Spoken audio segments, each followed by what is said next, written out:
Assalamualaikum warahmatullahi wabarakatuh. Perkenalkan, nama saya Fakia Aufa dengan NIM G942187171. Saya dari kelompok 10 dengan materi BMT atau Baitul Mal wa Tanwil. Di sini saya akan menjelaskan mengenai materi pengertian sejarah, prinsip utama, peran dalam masyarakat, serta ciri utama BMT. Jadi, seperti yang kita ketahui, BMT atau Baitul Mal wa Tanwil secara bahasa berarti rumah uang atau rumah pembiayaan. Sementara kalau misal kita artikan secara berpisah, maka Baitul Mal berarti rumah atau lembaga keuangan yang berorientasi pada sosial keagamaan dengan menyalurkan zakat, infak, dan sedekah. Sementara Baitul Tanwil yaitu lembaga keuangan yang bertugas menghimpun dana dari masyarakat berupa simpanan atau tabungan maupun deposito, kemudian menyalurkan kembali kepada masyarakat dalam bentuk pembiayaan berdasarkan prinsip syariah melalui mekanisme perbankan. Pendirian BMT sendiri memiliki beberapa tujuan, antara lain yang pertama adalah meningkatkan kualitas usaha ekonomi untuk mensejahterakan anggota, pada khususnya masyarakat secara umum. Jadi masyarakat yang menabungkan atau mendepositokan uangnya di BMT itu diharapkan BMT juga bisa mengelola uang sehingga uang itu dapat mensejahterakan masyarakat yang lain. Kemudian yang kedua adalah menumbuh kembangkan usaha mikro dalam rangka mengangkat derajat dan martabat serta membela kepentingan kaum fakir miskin, ditumbuhkan atas prakarsa dan modal awal dari tokoh-tokoh masyarakat setempat. Jadi seperti yang saya jelaskan sebelumnya, kalau dengan adanya perputaran uang dalam BMT itu tujuannya dapat mengembangkan usaha-usaha mikro dalam lingkungan masyarakat. Jadi secara lebih jelasnya lagi, tujuan dari Baitul Mal sebagai rumah harta adalah menerima titipan zakat, infak, dan sedekah, serta mengoptimalkan distribusinya sesuai dengan peraturan dan amanahnya. Sementara Baitul Tanwil atau sebagai rumah pengembang harta adalah melakukan pengembangan usaha-usaha produktif atau investasi dalam meningkatkan kualitas ekonomi pengusaha mikro dan kecil dengan antara lain mendorong kegiatan menabung dan menjunjung pembiayaan kegiatan ekonomi.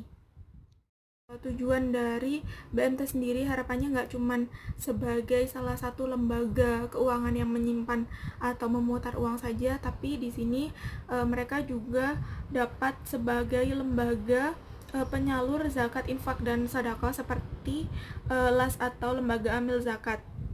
Tujuannya juga sama seperti itu, nggak cuman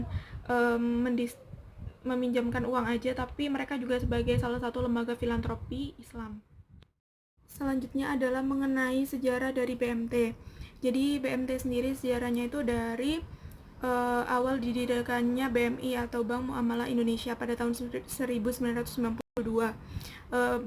BMI sendiri merupakan salah satu lembaga keuangan yang menggunakan prinsip-prinsip syariah, namun pada pengoperasiannya dia susah untuk menjangkau masyarakat kecil, sehingga mulai didirikannya lembaga yang bisa menjangkau masyarakat.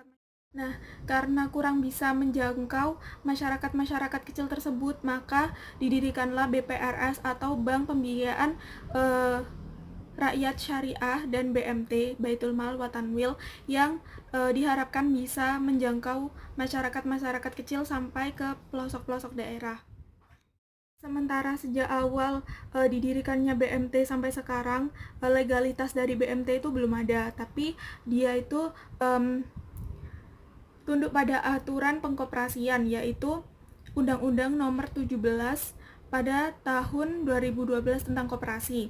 Selain itu, sebagai lembaga bisnis, BMT lebih mengembangkan pada usaha dalam sektor keuangan, yakni simpan pinjam. Nah, usaha ini seperti usaha perbankan, yakni menghimpun dana dari anggota dan calon anggota atau nasabah, kemudian menyalurkan dana tersebut ke sektor ekonomi yang halal dan menguntungkan, namun tidak menutup kemungkinan bahwa penyaluran tersebut akan disalurkan pada sektor real dan sektor keuangan lainnya. adalah mengenai prinsip utama BMT. Dalam menjalankan usahanya, BMT berperan teguh pada prinsip utama, yaitu yang pertama adalah mengenai keimanan, karena BMT sendiri kan dia merupakan ketakwaan kepada Allah dengan mengimplementasikan pada prinsip-prinsip yang ada gitu. Kemudian yang kedua adalah keterpaduan, yaitu nilai-nilai spiritual dan moral, menggerakkan dan mengarahkan etika bisnis yang dinamis, proaktif, adil, dan berakhlak mulia.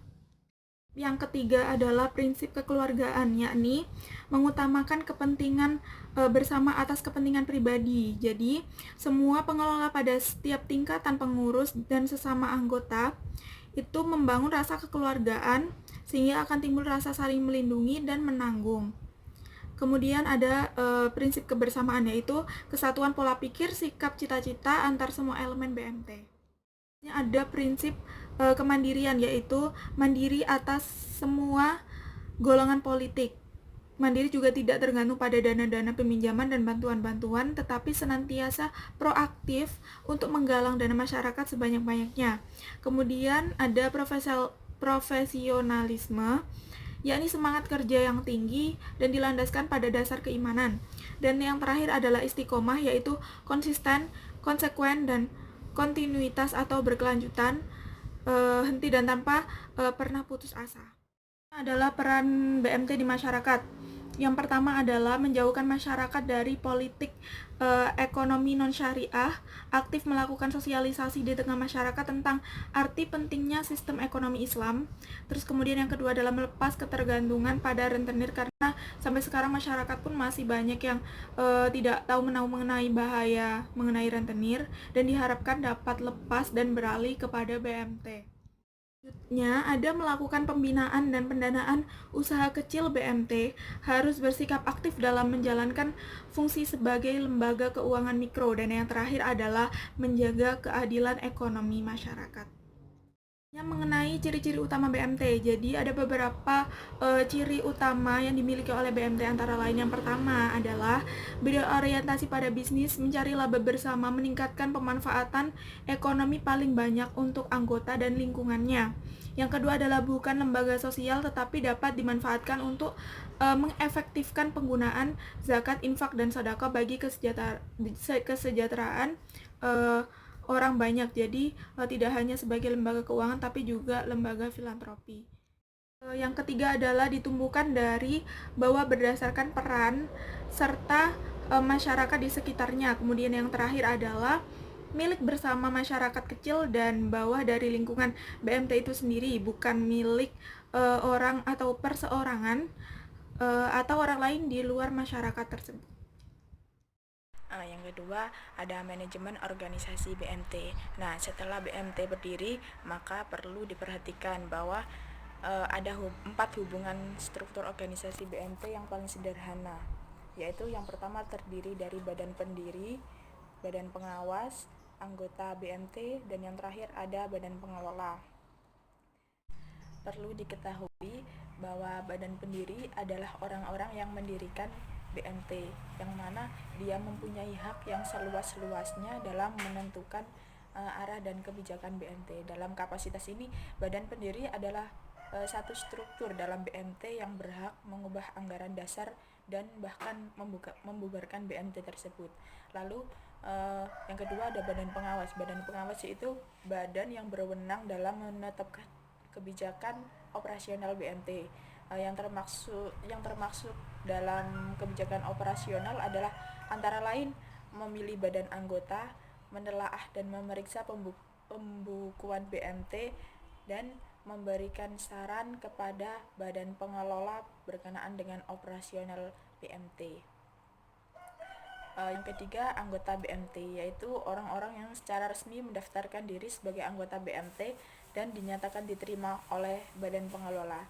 Selain hak untuk mendapatkan keuntungan dan menanggung kerugian yang diperoleh BMT, anggota juga memiliki hak untuk memilih dan dipilih sebagai anggota badan pengawas. Dan yang terakhir ada badan pengelola, adalah sebuah badan yang mengelola BMT secara dipilih dari dan oleh anggota badan pengawas. Nah, dalam badan pengelola BMT itu sendiri juga mempunyai struktur organisasi.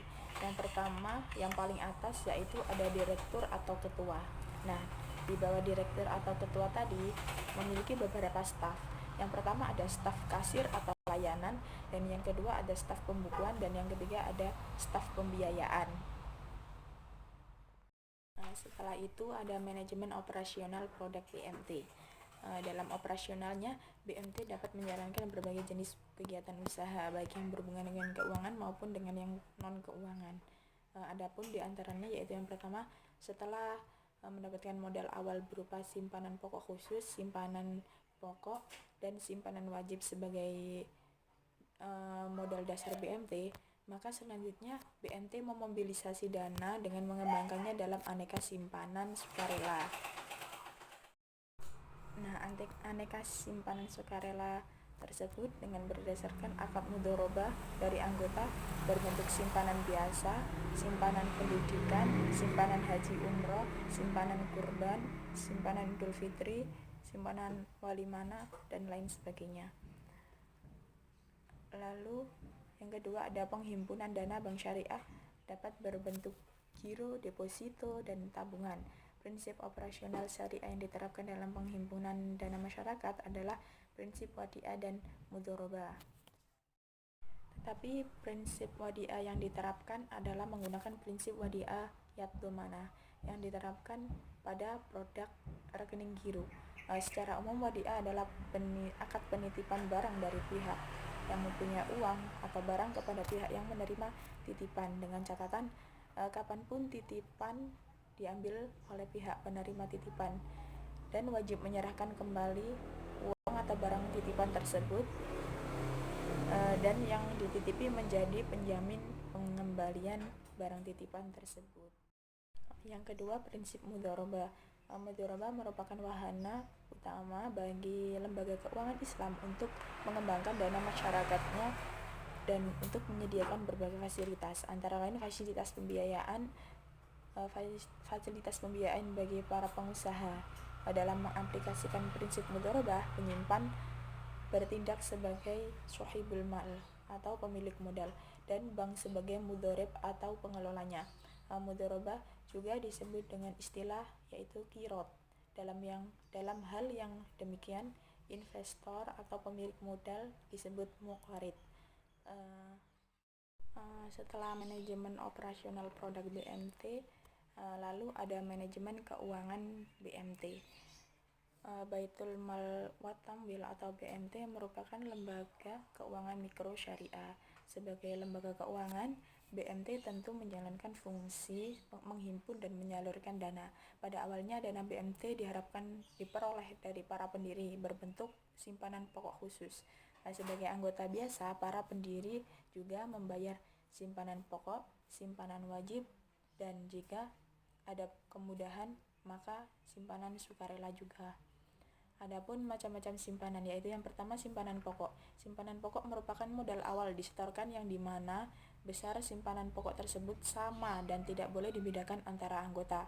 Yang kedua ada simpanan wajib. Simpanan wajib ini masuk dalam kategori modal koperasi, sebagaimana simpanan pokok di mana besar kewajibannya diputuskan berdasarkan musyawarah anggota serta penyetoran dilakukan secara setiap bulannya sampai dinyatakan keluar dari keanggotaan syariah. Lalu yang ketiga simpanan sukarela. Simpanan sukarela ini diadakan oleh anggota atas dasar sukarela berdasarkan pada perjanjian atau peraturan khusus. Dan yang keempat ada investasi pihak lain. Nah, lembaga keuangan syariah biasanya selalu membutuhkan dana suntikan agar dapat mengembangkan usahanya secara maksimal. Pasar koperasi syariah teramat besar, sementara simpanan anggotanya masih sedikit dan terbatas. Oleh karena itu, diharapkan kerjasama dengan pihak-pihak lain seperti bank syariah maupun program-program pemerintah. Dan yang paling terakhir ada manajemen pemasaran BMT. BMT merupakan salah satu lembaga keuangan mikro yang di dalamnya terdapat kegiatan memasarkan berbagai produk jasa keuangan yang dapat memenuhi kebutuhan masyarakat.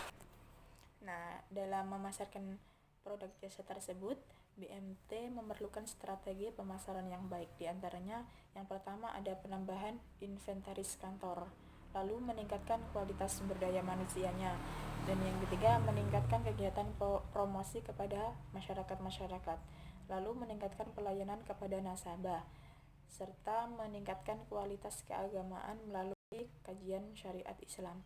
Nah, sedangkan untuk memudahkan perusahaan dalam mencapai target kegiatan pemasaran yang telah dirumuskan, maka diperlukan strategi pemilihan dan penetapan pasar sasaran yang meliputi yaitu segmentasi. Segmentasi BMT dipilih berdasarkan variabel geografis. Selain itu, BMT juga melakukan segmentasi berdasarkan variabel demografis. Hal itu memberikan gambaran bagi pemasaran kepada siapa produk jasa akan dipasarkan dan ditawarkan. Contoh penentuan segmen pasar dikelompokkan kepada masyarakat yang memiliki jenis pekerjaan pedagang atau wirausaha dari mulai skala besar, menengah, bahkan skala kecil. Yang kedua ada targeting. Berdasarkan segmentasi yang telah dilakukan, maka target pasar yang diambil oleh BMT untuk akad pembiayaan adalah pengusaha atau pedagang yang memiliki skala usaha kecil, menengah atau besar, serta pegawai atau karyawan yang mempunyai penghasilan tetap. Sedangkan untuk penghimpunan dana tidak ditetapkan target khusus segmen mana yang akan menjadi target pasarnya. Dan yang paling terakhir yaitu ada positioning. Berdasarkan langkah sebelumnya, BMT mensosialisasikan dirinya sebagai mitra bisnis yang amanah dan maslahah, memposisikan dirinya sebagai lembaga keuangan mikro yang dapat memberikan solusi yang tepat terhadap pembangunan dan pengembangan ekonomi umat sesuai dengan sistem syariah tentunya. Sekian pemaparan materi dari kelompok kami, kurang lebihnya kami mohon maaf.